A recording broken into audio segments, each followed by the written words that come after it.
పాపం జన సైనికుల బాధ 2 రోజుల నుంచి వర్ణనాతీతం. ఎంకి పెళ్లి సుబ్బి సావుకొచ్చిందని చెప్పేసి విజయ్ గారు గెలవడమేమో గాని పాపం జన సైనికులు కాలుగాలిన పిల్లిలాగా, కుడితిలో పడ్డ ఎలకలాగా, ఒడ్డున పడ్డ చేపలాగా గిల్ల గిల్ల గిల్ల గిల్ల గిల్ల కొట్టుకుంటున్నారు. కవర్ డ్రైవ్లు ఆడుతూనే ఉండరు. ఇంకా దీన్ని మించిన కవర్ డ్రైవ్ అయితే మనం చూడలేమండి. ఆవిడ జనసేనకు సంబంధించిన అధికార ప్రతినిధి ఏంటో నాకు తెలియదు కానీ ఏదో పోస్ట్ ఉంది. ఆవిడ ఒకసారి ఏదో మాట్లాడతారంట, వినండి. తాను గెలవడానికి విజయ్ గారు పార్టీ పెట్టారు, రాజకీయాల్లో ఎలక్షన్ కి వెళ్లారు. ఈ సంవత్సరం పవన్ కళ్యాణ్ గారు రాష్ట్రాన్ని గెలిపించడానికి, ప్రజల కోసం నిలబడడానికి, రాష్ట్ర అభివృద్ధిని గెలిపించడానికి మాత్రమే ఈసారి ఎలక్షన్ చేశారు. ఇందులో ఎలాంటి డౌట్ ఎవరికీ లేదు. మిమ్మల్ని ఎక్కడో చూసినట్టుందండి.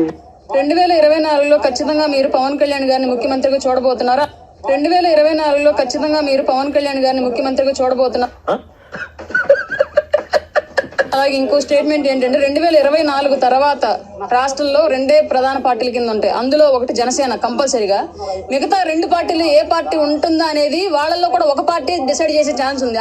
సుసైడ్ ఆర్ కిల్ రెండిట్లో రెండే అవకాశం. అది ఒక పార్టీకి ఉన్నాయి, 2 పార్టీలకు అవకాశం లేదు. ఇది పవన్ కళ్యాణ్ గారు రాష్ట్రాన్ని గెలిపించడానికి, ప్రజల కోసం నిలబడడానికి, రాష్ట్ర అభివృద్ధిని గెలిపించడానికి మాత్రమే ఈసారి ఎలక్షన్ చేశారు. పవన్ కళ్యాణ్ గారు ముఖ్యమంత్రి అయి తీరుతారు. మేమందరం పవన్ కళ్యాణ్ గారు ముఖ్యమంత్రిగా ఆయన సారథ్యంలోనే పనిచేయబోతున్నామంట. చింపేశారండి. అసలు మీరు గుండెను పిండేశారు. పవన్ కళ్యాణ్ గారు ఎన్నికల్లో పోటీ చేసింది ఇది. నిన్ననో ఎక్కడో ఒక టీవీ ఛానల్ డిబేట్లో ఆవిడ చెప్తున్నారు. పవన్ కళ్యాణ్ 2024 ఎన్నికల్లో పోటీ చేసింది రాష్ట్రాన్ని గెలిపించడానికి, రాష్ట్ర అభివృద్ధిని గెలిపించడానికంట.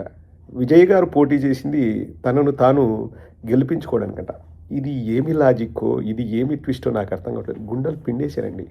రాష్ట్రాన్ని గెలిపించడానికి, రాష్ట్ర ప్రయోజనాల్ని గెలిపించడానికి, రాష్ట్ర అభివృద్ధిని గెలిపించడానికి తాను పోటీ చేశాడంట. సో మరి 100% స్ట్రైక్ రేట్ అని బాకాలు ఊది జాకీలు పెట్టుకోవడం దేనికి? అసలు ఇంకా ఆ రోజు చూడాలండి. చిరంజీవి ఇంటికి పోయి దండేసి ఆడ ఆ సాయిధరం తేజ్ ఎత్తుకొని ఆ హంగామా చూడాలా. ఏదో ఇంకా దేశానికే ప్రధానమంత్రి అయిన వాళ్ళు కూడా అంతగా బిల్డప్ దుబ్బిండ్రు. అది మామూలు రచ్చగాదులేండి. కానీ ఈరోజు ఇలా మాట్లాడిన ఆవిడ పాపం, ఆమె ఏం మాట్లాడిందో ఆవిడ గుర్తులేదనుకుంటా. 2024కు ముందు అసలు ముఖ్యమంత్రి అయ్యేది పవన్ కళ్యాణ్, మిగతా 2 పార్టీలు ఉన్నాయి, వాళ్ళు ఏం చేసుకోవాలో వాళ్ళ ఇష్టం, సూసైడ్ చేసుకుంటారా చంపుకుంటారో వాళ్ళ ఇష్టం, కానీ వాళ్ళే డిసైడ్ చేసుకుంటారు. ముఖ్యమంత్రి పవన్ కళ్యాణ్ అవుతాడు. ఒక ముఖ్యమంత్రి అయిన పవన్ కళ్యాణ్ సారథ్యంలో మేమంతా పనిచేస్తూ ఉన్నాం. కానీ ఈరోజేమో అసలు పవన్ రాష్ట్రాన్ని గెలిపించడానికి పొత్తు పెట్టుకున్నాడంట. ఇటాటి ఎన్నైనా చెప్పొచ్చు, కమ్మ కబుర్లు. ఇంకా వాటికి హద్దే ఉంటుందండి.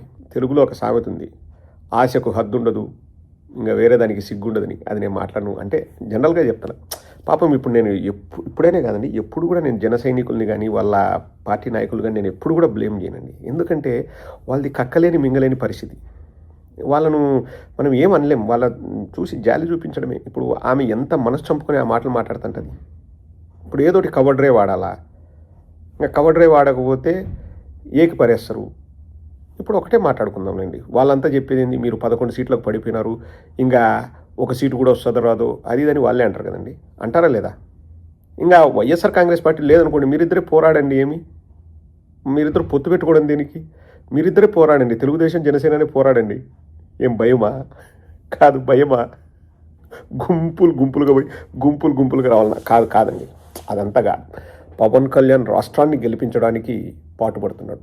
మరి రాష్ట్రాన్ని గెలిపించే ప్రక్రియలో సుగాలి ప్రీతికి న్యాయం చేశాడా అంటే అవన్నీ ఎలక్షన్స్ ముందు రాష్ట్రాన్ని గెలిపించడం కోసం సుగాలి ప్రీతిని వాడుకున్నారు. 35,000 మంది అమ్మాయిలు మిస్ అయినారు. వాళ్ళని ఏమైనా తీసుకొచ్చారా? ఫస్ట్ ఆఫ్ ఆల్ మిస్ కాలే. కానీ మిస్ అయినట్లు అబద్ధాలు ఆడతాం, నాటకాలు దుబ్బుతాం. మళ్ళీ మేము అధికారంలోకి వచ్చిన తర్వాత ఆడపిల్లల్ని రేప్ చేస్తున్నా, కిరోసిన్ పోసి నిప్పంటిస్తున్నా, వాళ్ళు చనిపోయేలాగా చేస్తున్నా, రోడ్లపైన నరికి చంపుతున్నా, చిన్న ఆడపిల్లలు 8 ఏళ్ల బాలిక అదృశ్యమైన మేము అసలు పట్టించుకోం. స్కూళ్ళల్లో టీచింగ్ బాగా చెప్పాలి, వాళ్ళు ట్రైనింగ్ బాగా ఇవ్వాలి, మాకేం సంబంధం, మేము పట్టించుకోం. ఆడవాళ్ళ రక్షణ కోసం కొత్త చట్టాలు తెస్తున్నాడు ఎలక్షన్స్ ముందే. ఇప్పుడు అవన్నీ కాదు, రాష్ట్రాన్ని గెలిపించడంలో బిజీగా ఉంటాడు. ఏం గెలిపిస్తున్నాడు అంటే హైదరాబాద్కు పోతాడు, కాఫీ తాగడానికి, టీ తాగడానికి ప్రత్యేక విమానాల్లో, ప్రత్యేక హెలికాప్టర్లలో మన రాష్ట్రానికి వస్తాడు. 1 గంట వాళ్ళకు లెక్చర్ దంచుతాడు. ఆ పుస్తకం చదివినా, ఈ పుస్తకం చదివినా సోది దొబ్బుతాడు. మళ్ళీ సాయంత్రం అయితేనే స్పెషల్ ఫ్లైట్లో వెళ్ళిపోతాడు. ఇప్పుడు ఆరోగ్యం బాగలేదని ఆపరేషన్ చేయించుకొని 1 నెల అయింది, హైదరాబాద్లోనే ఉన్నాడు. ఇంకా రాష్ట్రాన్ని ఏం గెలిపించినాడో ఎట్ట గెలిపించినాడో మనకైతే తెలియదు. బట్ అందరూ నమ్మండి, రాష్ట్రాన్ని గెలిపించడం కోసం పవన్ కళ్యాణ్ పోటీ చేశాడు. తనను తాను గెలిపించుకోవడానికో లేకపోతే వాళ్ళ జనసైనికుల్ని గెలిపించుకోవడానికో కాదు. అందుకేమో చాలామంది తెలుగుదేశం వాళ్ళకు కూడా బీఫామ్ ఇచ్చాడు. ఇంకా అది కూడా చెప్పేంట్రా సరిపోతుంది. కానీ ఈ ట్విస్ట్ మాత్రం అదిరిపోయిందండి.